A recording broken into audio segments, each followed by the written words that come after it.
Who is Óðinn? What is Óðinn? And what is his home, Valhalla?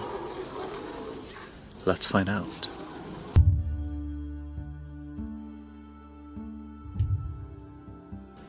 Óðinn is known for hanging in the tree and giving himself to himself. He then falls down, pierced by a spear, and picks up the runes.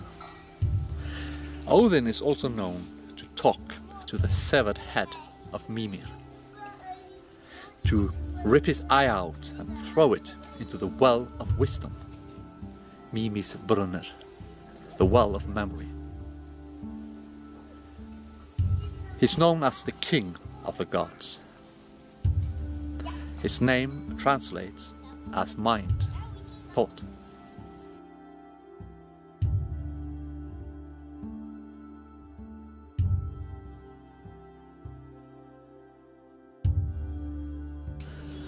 Valhalla is nothing less than the mother's womb. Óðinn himself drinks only wine, just like the embryo, the fetus, drinks blood, so to speak, from the mother, which is transformed food given to the placenta, and then the placenta feeds the embryo, the fetus, with blood. So therefore Óðinn drinks only wine. He gives all his food to the wolves, Geri and Freki. The wolves are the mother. The roof of Valhalla, or Valhall as it's called in Norse, is made from shields. That's the stomach of the mother. Inside Valhalla you will find the Einherjar, those who have been chosen by the Valkyries. Einherja in singular form is Einheri. It means one who fights alone. Which seems kind of odd, doesn't it, considering that there are so many there. They don't fight alone in Valhalla. So it's a riddle. The Einherjar are the previous lives of Óðinn. Óðinn is like the sum of all the Einherjar, the accumulated spiritual strength, if you like, or hamingja of all his lives. He's the mind, the breath, the spirit. And Valhalla is filled with all these Einherjar. Just like in the Trojan War, there are so many warriors, even though it's really just talk about the rebirth of one individual. When he hangs in the tree of life on the placenta, he gives himself to himself, because he is both the person being reincarnated, being reborn, being recreated in the womb of the mother, and the placenta, the sum of all he has been before, the Einherjar. Later on we learn that he takes the head of Mimir, the severed head of Mimir, and talks to it and learns from it. This is the reborn individual that enters the burial mound and takes the head of his forebear and starts to remember what he used to be. The spear that Óðinn uses to pierce himself with is the umbilical cord, and it attaches himself to his forebears, to the placenta, to the Einherjar. The umbilical cord is also the well of Mimir. This is where he starts to learn from his forebears, even in the womb of the mother.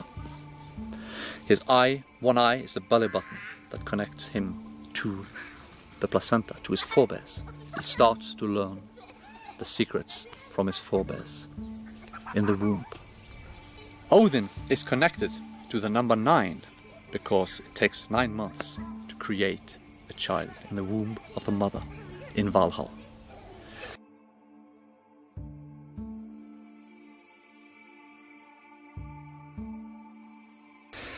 When he is born, he leaves Valhalla ready to fight and die another day.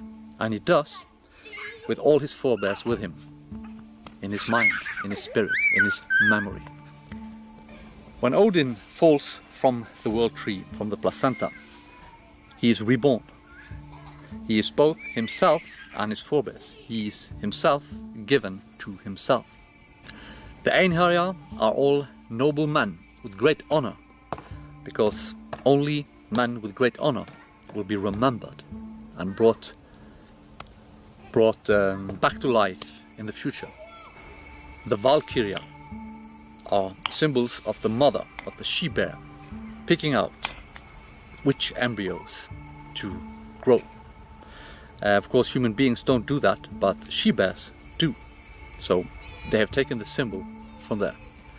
So with Valhall being the womb of the mother, with Odin being the ancestor reincarnated, is Odin really a god? Yes, but not in the Christian sense of the word. The idea that Odin dresses like a woman has nothing whatsoever to do with cross-dressing or homosexuality or anything like that. It's simply because the embryo in the womb, in the beginning, does not have a gender. It's neither male nor female, or rather it's only female. The gender is only developed properly later on. The runes that Odin knows and picks up and teaches us are the memories of previous lives. And his purpose is to do just that. When some scholars claim that Odin might have been just a progenitor of a tribe, they are partly right, because Odin is our forebears, our honorable forebears. And we are Odin. Odin teaches us to tap into this spiritual resource and to remember what we knew, what we were before. He teaches us to become ourselves, and in a sense to give ourselves to ourselves. When we say "Hail Odin," we salute our forebears and ourself, the greatness in us. We salute the strength of our spirit. Hail Odin. Thanks for watching.